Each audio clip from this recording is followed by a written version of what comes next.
as the dysfunctional world turns at Auburn. Alan Green is, air quotes, resigning as Auburn's athletics director. He had 5 months left on his contract, so it was through the end of this year. And it had not been extended, and it had become evident that it was not going to be extended. He asked for clarification, and the only feedback he got was that, hey, we'll talk about it after football season, which is code word for how good is Auburn and Brian Harsin going to be. That's how you're going to keep your job. Alan Green's a smart guy. He recognizes that this football team has a very tall hill in which to climb. And I think he also understood that based on the way the coaching search and hire went last time, if Auburn was going to make a change at football coach, he was not going to be the one leading the search. Therefore, he proactively negotiated a buyout of his contract and is now moving on to the next phase of his career, wherever that will be. In the athletics director world, Alan Green is highly thought of. People like him, and they think he is good at his job. Auburn is a different place. I've been reading some of the commentary that goes along with this. Philip Marshall has been covering Auburn for a long time. And he kind of, in his commentary, his column, he outlined a lot of the things that were wrong with Alan Green.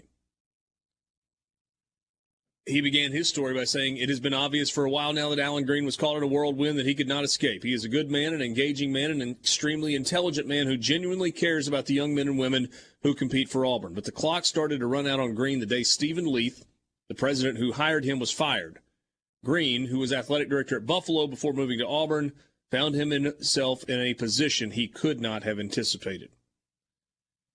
And he goes on to talk about what happened next when Auburn brought Jay Gouge back in to be the interim president. Gouge was never interested in making difficult decisions as it pertains to athletics. Stephen Leith, when he was the president, wanted to make decisions, and he kind of hired Alan Green, as Philip Marshall writes it, to be sort of a yes man. I'm going to make the big decisions, and then you're going to be the face of the athletics department. When Gouge came back on board, now it was Alan Green's turn to actually run the athletics department. He did not have a ton of buy-in. The story that Philip Marshall writes, and this is not unique to Auburn. He made some budget cuts and tried to save some money in some areas, and that really ruffled the feathers of a bunch of coaches. They don't like to ever be told no or to conserve money along the way. And they tried to kind of get him removed or show that there was a lack of support. He didn't get a contract extension a couple of years ago, even though the president was planning on doing that, and we find ourselves here at this spot. So that may be more information than you know or care about, other than, once again, we're reminded that Auburn is a dysfunctional family. They love to talk about the Auburn family. It is a wildly dysfunctional family, and nobody thinks it needs therapy.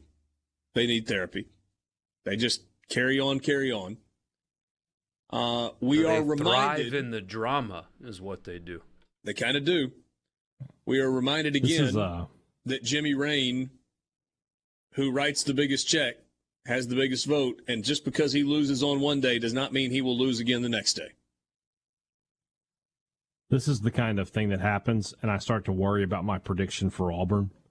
Because when you're ready to write them off, when you're like, it's just too much chaos, it's too much going on, they can't possibly, that's when they go 10-2 and compete for the West, is when you're ready to say no chance for Auburn. So just be warned on that. So who does the Yellowwood guy want to be their next head coach anyway? Because that's who's making the hire. Please bring. Well, he wanted it to be Kevin Steele. Please bring Kevin Steele back into. Please bring Kevin Steele back into the discussion. That's what we all need to have happen. I had somebody send me a direct message asking me if Auburn would make a run at somebody like Keith Carter. And I said he wouldn't take that job anyway. You could correct me if I'm wrong there. I don't think there's a shot that he would take it. But two, they're only going to hire a guy that a handful of influential boosters think that they can control the easiest. Whoever that guy or gal is going to get the job. And they're going to be a puppet. There is a new president at Auburn. And he will have to ultimately make the decision, but he's going to make the decision, most likely, if he wants to retain his job for a long period of time, based on who that handful of influential boosters kind of sign off on. It's a unique place. I mean, Cole Kubelik has said it before on this show. Nobody eats its own like Auburn. Now, in fairness, Allen Green is not one of Auburn's own. He was an outsider.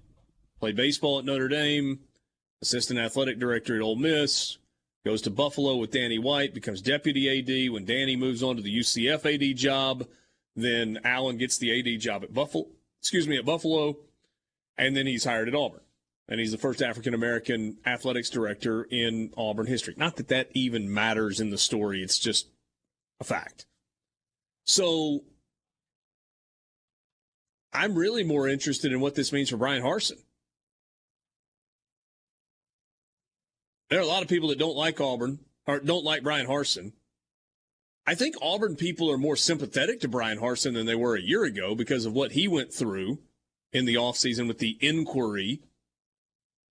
They were trying to run a coup to get him out and get their guy in after they didn't get their guy in the first time around. Yeah, the casual fan or like the person that can only afford the season tickets on the metal bleachers without the whiskey locker, those people seem to like him now. Mm-hmm. Or at least support him fully. Yeah. But Auburn's got to be good on the field, and if they're not, they'll probably make a change. And whatever safety net existed for Brian Harsin, and by the way, his relationship with Allen Green was okay. Allen Green picked Brian Harsin and hired him.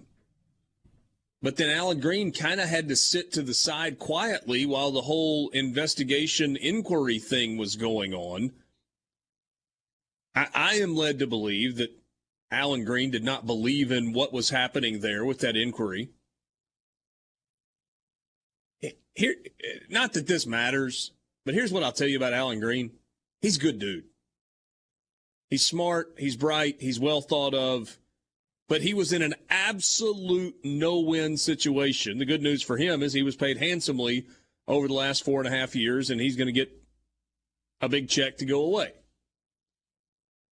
And Allen Green will be an athletics director again. Maybe not immediately, but he will have the opportunity to be an AD again. We've seen that time and again, right? I mean, we saw it with the Georgia AD, Damon Evans, several years ago. Remember DUI? Who had with far more unsavory circumstances, yeah. Yeah, DUI with red panties in his lap when he was pulled over with not his wife on the highway in Atlanta. He stepped away, took some time to focus on his family, became a consultant a while, and then got another athletics director job. Allen Green will be an AD again. What do you think this means for Brian Harsin, though? Start the clock. Just go ahead and, there's no chance. Unless he wins a national title. C-Spire text line, why didn't he just complete the remaining 5 months? Because the writing was on the wall. Cash and go home and sit on the couch. Yeah, it was the opportunity for him to move forward. He's got some cash so that he can focus fully on figuring out what's next for him. It's hard to work at a place when the people above you are actively working against you. I would think that Auburn was quite receptive to, let's negotiate a buyout and move on so that Auburn can get an AD in place in the next 5 months or the next 3 months, really. They've got an acting AD. They're going to put an interim AD in place, and then they're going to do a national search. But they need that person in place by the end of the season in case they got to make a new hire for football.